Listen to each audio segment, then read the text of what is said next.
لغات إمام خليفة عاشر رحمه الله برباتين سيدنا إدريس وسيدنا إسحاق رحمه الله تعالى.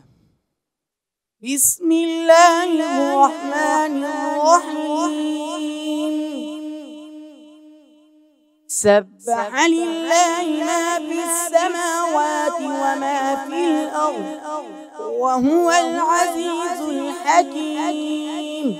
هو الذي أخرج الذين كفروا من أهل الكتاب من ديارهم لأول الحشر ما ظننتم أن يخرجوا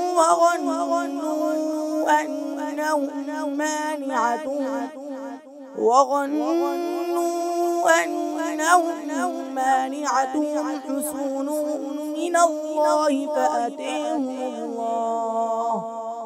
فأتيهم الله من حيث لم يحتسبوا وقذف في قلوبهم الرعب يخربون بيوتهم بأيديهم وأيدي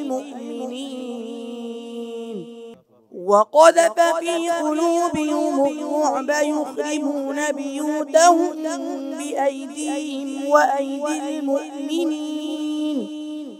فاعتبروا يا أولي الأبصار.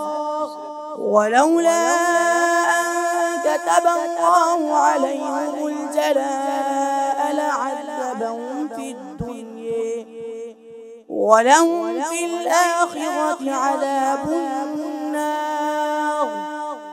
ذلك بأنهم شاقوا الله ورسوله ومن يشاق الله فإن الله شديد العقاب.